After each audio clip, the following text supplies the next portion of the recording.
Hello, my friend. Welcome to another Real Talk. Welcome to the channel. My name is Glenn.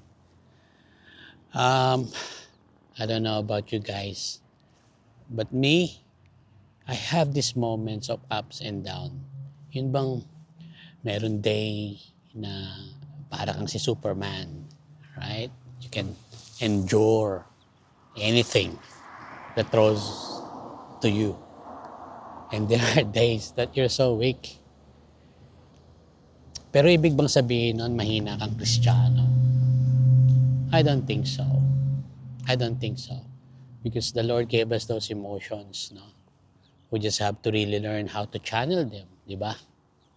Lalo na kapag pagod ka physically and mentally, your spiritual mo nadadamay, and it's vice versa as well. If you're spiritually down, your mental and your physical state gets affected as well.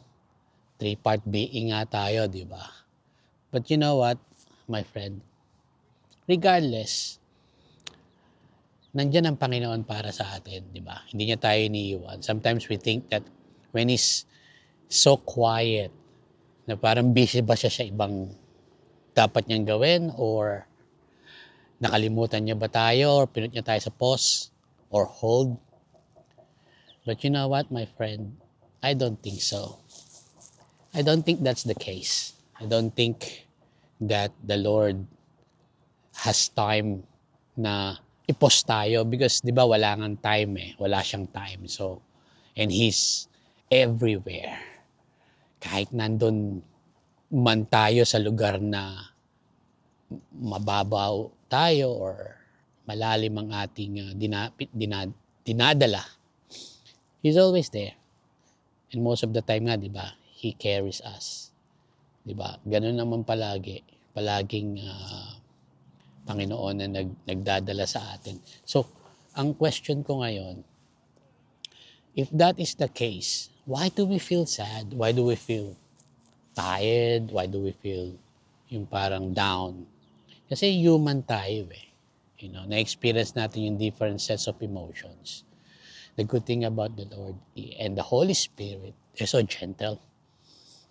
You know, nandyan sila, pero hindi sila nangihimasok.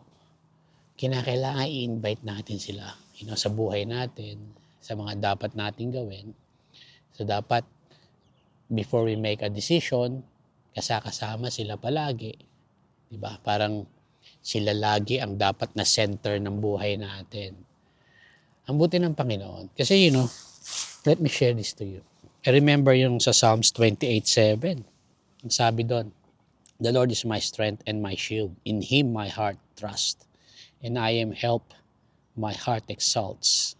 And with my song, I give thanks to Him." O, di ba? Ang buti ng Panginoon, lagi niya tayo nire-remind na palagi siyang nandoon. Palagi siyang willing to help and support us.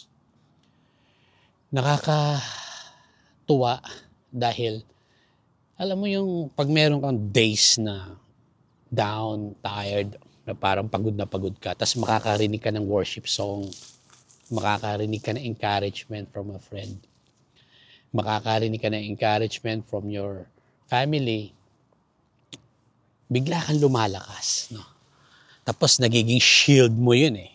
Pinangahawakan mo yung kanyang word against the lies and the darts of the enemy.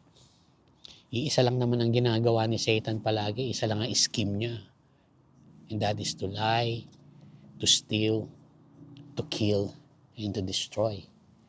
So, di ba, sabi nga sa Bible, sa John 10:10, "But the Lord came to give us life of abundant. You know, punong-puno raw ang binibigay ng Panginoon sa atin, walang kulang, kundi dapat nag-uumapaw. So, today, my friend, I just want to encourage you as I am encouraging myself sa situation, no? Na panghawakan natin yun. Ito, I'm about to play some hoops. Papawis, ika nga sa Philippines, di ba?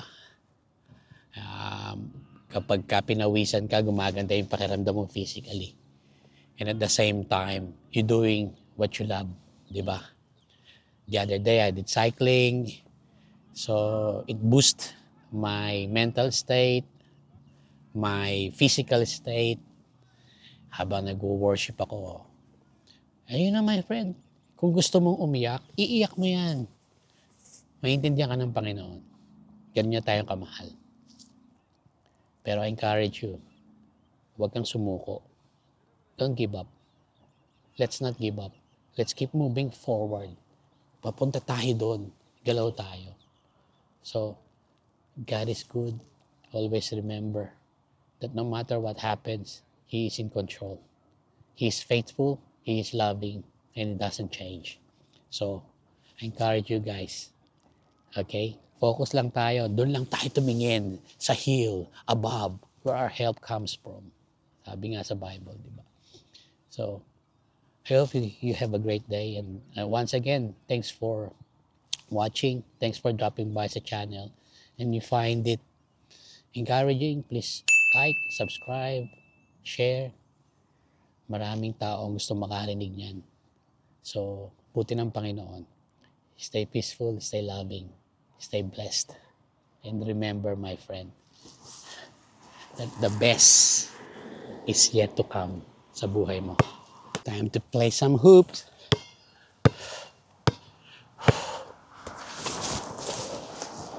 Yun! Good shot! Alright? It's hoop time. Till next time. Bye!